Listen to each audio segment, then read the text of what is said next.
Hello everyone, and welcome back to Guitar Shed Videos. Duncan Ryan coming to you once again today. And what I'm actually going to talk about today is how to get a smooth lead tone out of your amplifier. And what I have behind me here is my Marshall Mode 4 amplifier head. Now, this is kind of, for those of you who don't know, this is kind of infamous as one of those amplifiers that it's really difficult to get a good tone out of, supposedly. I've never really had too much difficulty with it, but honestly, I like this amplifier. I like the tone of it. So, you know, kind of a matter of personal taste. But this is sort of as in the vein of a follow-up to a video I did last week about, you know, how to increase your soloing speed. And it occurred to me that, you know, no matter how much you increase your overall technique speed, you're not really doing yourself any favors unless you adjust the tone of your equipment, you know, your guitar and your amplifier, to, you know, to match what you've done with your technique. It's not going to help you any because if you, say, play a very fast lead on something that's better suited to a rhythm in terms of your tone, it's not going to sound good, and you've accomplished a lot in terms of your technique. Maybe you've gotten your technique to a point where it's very, very good, but you haven't accomplished anything in terms of the overall usage in your music, and I think that that's something that's very important to look at. So today what I'm going to do is I'm going to sort of run you through the settings I'm using on this amp that you just heard, and why I have them that way, and I'll talk a little bit about how to adjust your amplifier, whatever it may be, you know, to get a better overall lead tone out of it for a smoother lead for, you know, say shred stuff. So I do want to say real quick that this particular video is set more to high gain amplifiers. I'm going to do another one later on for those of you who have lower gain or clean amplifiers, where you're going to need to balance in an overdrive pedal or a distortion pedal. And that gets a little bit different than what I'm doing here, because all I'm using right here is what's in the amplifier. I'm not changing anything. I don't have any special modifications made to this amplifier. I don't have any pedals running to it. So we'll actually talk in another video about how you can do that with a lower gain amplifier or a clean amplifier using pedals, but they're going to EQ in a little bit differently. So, so this video is just on higher gain amplification. So first off, let's take a look at my EQ. And what I've got on here right now, I've got the bass set to about 3/4, and I've got the middle and the treble even at between 1 and 2 o'clock on the knobs. And the reason I do that with this particular amplifier is that it's very, very bass heavy. Ordinarily, I would never use something that's that light on bass and that, you know, in comparison heavy in treble and middle on a, you know, on a more shred-like tone. But with this amplifier, I find I really have to, especially considering I'm using channel 4, and the Mode 4 amplifier has 4 different channels on it, and I'm using the highest gain one for this. So the reason I do that is because I sort of have to balance out what's already voiced as a very bass-heavy amplifier, so I don't have my bass up that high. And I also have, you know, my middle and my treble very high in comparison so that it equalizes out across the board and I don't wind up getting too muddy in the low end. Because if you go down to the low end on a higher gain amplifier that's geared more towards the bass end of your spectrum, you're going to wind up finding that your notes are not coming through clearly, and that's really one big thing you have to find. The equilibrium point with your particular amplifier is where are you not getting muddy in the low end, because if you wind up doing any sort of low end shredding, which chances are you're going to because it sounds really, really cool when you do, you're going to need something that's, you know, an EQ setting that's going to even it up across the board, where, you know, your highs aren't screaming high, you know, they're getting that good high tone, but they're not, you know, they're not unbalanced. So you want enough low end in the high end and enough high end in the low end, if that makes any sense at all, which it probably doesn't.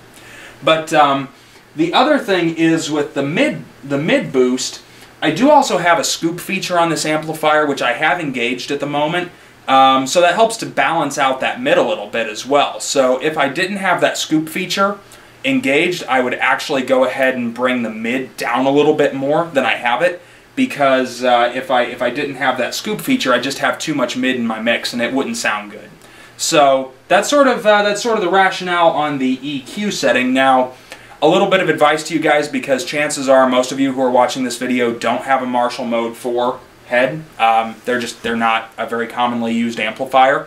You may have a completely different head. You may even have just a combo amp you're using. Whatever the case may be, you know, EQ'ing is pretty much the biggest portion of what you're trying to do. You need to be able to balance out that equalization. So my tip for you here is to start out with everything at 12 noon. Set it right in the middle. Then what you want to do is you want to take a good listen. You know, play several chords, play some lead stuff, play some harmony. Play a lot, because, you know, this is going to be something that you're really going to want to develop your ear for, is, you know, tuning the amplifier the way you want it, getting the tone out of it that you want, because you're going to find it just increases your ability to get the sound you want so much more than just about anything else you can do with an amplifier. So once you've listened to it a little bit at 12 noon, I would say start EQing the bass first. I like to do my tone shifting from the ground up. So if I'm tweaking an amplifier, I like to start figuring out where I want my bass, and then move everything else in relation to that, because, you know, for me, being more of a metal player, my bass is probably the most important part to me. Now, if you're playing a different genre of music, say more like a bluesy rock, it's going to be the middle that's the real, you know, the real catcher for you, because having that mid EQ just right is going to be what's going to make or break your sound. But I prefer to go from the ground up, from bass to middle, and then adjust my treble as needed. And you can always adjust them a little bit in ratio to one another. So like, let's say I EQ my bass first. I get my bass, I don't know, let's say I take my bass to say 3/4, and I still have my treble and my middle set on a half. Well, when I'm adjusting my middle, I may find that it's actually bringing the bass frequencies out a little bit more than I want, and I can actually, you know, adjust the bass down to get a better mix between the middle and the bass. And then when I go to my treble, I may find that, hey, you know, this amp is voiced in such a way that the treble is coming out a lot more than say the middle is, and I may have to bring my middle down a little bit, adjust the treble, you know, or I'm sorry, adjust the middle up in that case a little bit, and adjust the treble down. And, you know, you're going to find yourself spending a lot of time fine-tuning this, but it is so worth it. You know, you may spend, I've spent up to an hour, 2 hours, something like that, just fine-tuning my tone on a new amplifier, and it's super fun, and I think you find you get a lot out of it, because ultimately, if you can learn that amplifier, learn how it reacts in different situations with different settings, you're going to be able to adjust your tone so much more than you think. Because a lot of people, what they'll do, especially us metal guitarists, we are super guilty of this. What we will end up doing is we'll get our amplifier and we'll use the classic setting.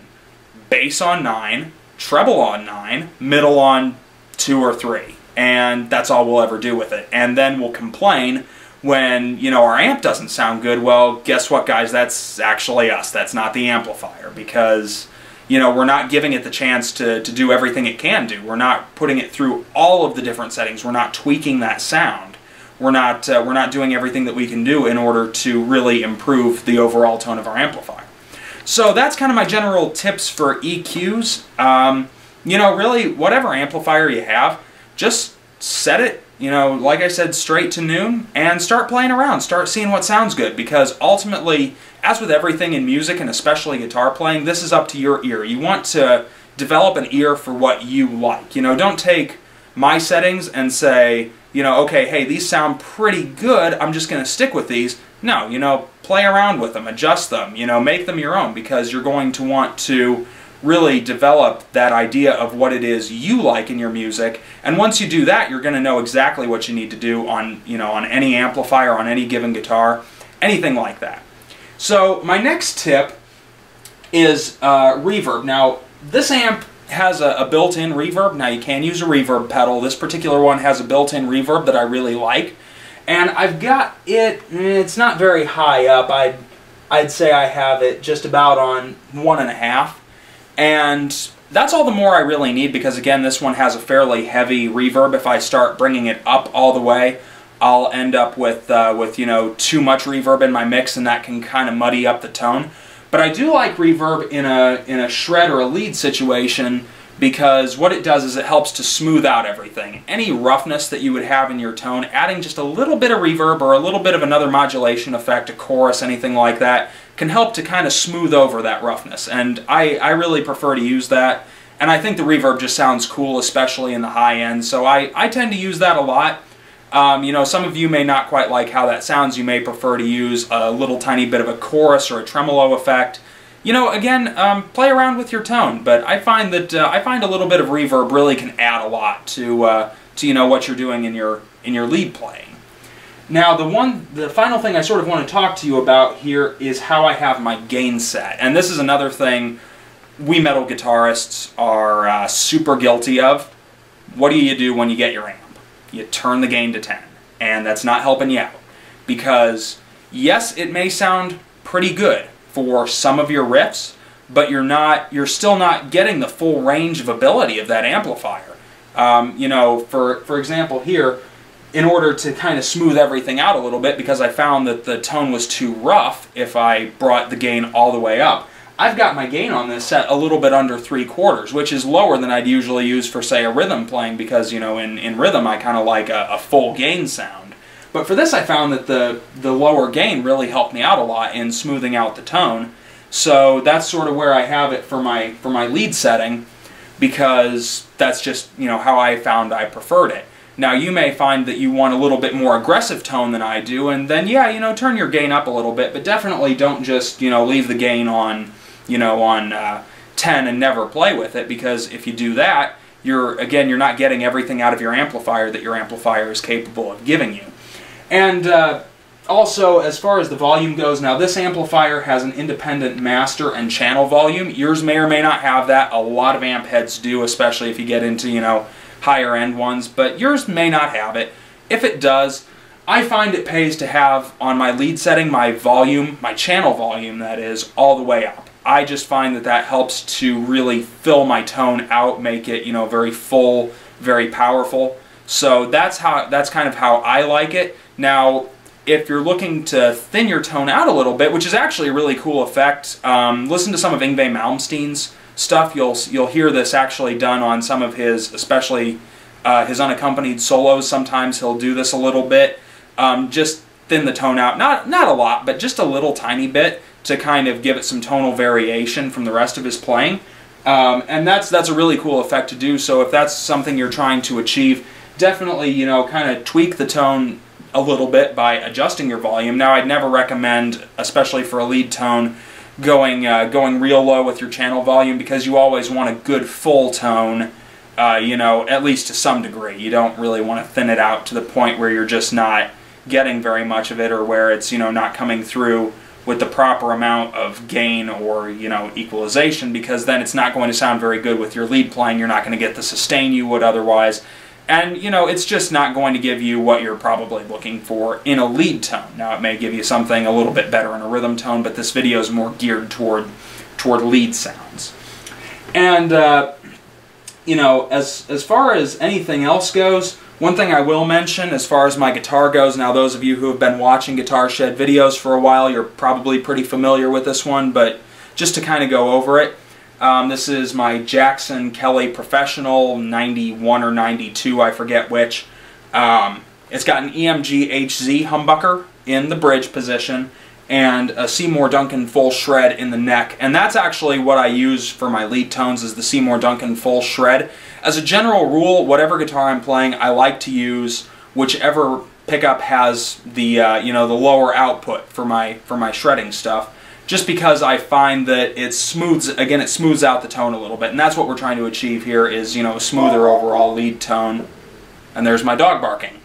Anyway, you know, you may find that if you want a little bit more aggressive tone for a lead, you know, sort of maybe more of a thrash metal sort of thing, yeah, definitely go with that bridge humbucker, or, you know, whatever you have in your guitar that's going to give you the highest output, because that may suit your tone a little bit more. I know when I'm playing thrash metal, I kind of like to roughen up the tone a little bit more, but this is, you know, this is more geared to, again, a smooth shred sound. So those are kind of my tips for achieving that. Again, this is mostly geared for a high gain amplifier.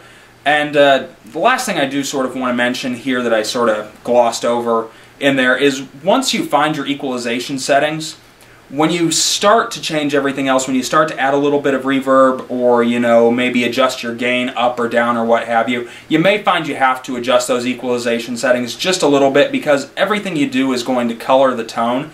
And certainly any pedals that you put into the mix, if, you know, for example, you want a reverb tone, but you know, you don't have a built-in reverb like I do on this amplifier, you're probably going to have to change your equalization settings just a little bit after you put that pedal into the mix, because they're going to color your equalization, even if they're, you know, true bypass and everything, and they don't really have any equalization settings on them. Chances are they're going to color your EQ just a little bit, so you may have to make some adjustments after you make those changes to your EQ to maintain that sound that you like. So, okay, that's kind of my tips for getting a smooth shred sound on a high gain amplifier. For those of you who have low gain or clean amplifiers, keep an eye out because I will be doing a video on how to get that same kind of sound using pedals and etc. etc. You know, here in the near future, so don't think I'm forgetting about you guys. I know not everyone has a high gain amp that they're trying to, you know, use for this, and it gets a little bit more difficult when you're trying to get a good smooth shredding sound out of, say, a cleaner amplifier than what I've got right here set on. So thanks, and have a great day. As usual, I'll include a link down to the Guitar Shed website and, of course, the Guitar Shed Facebook page down in the description here. As usual, if you have any questions, comments, videos you'd like me to do, anything like that, please feel free to either send me a message here or preferably on Facebook. That's usually the best way to reach me these days for video suggestions. Hope you're all enjoying your playing. Hope everything's going well. Have a great day. Rock on.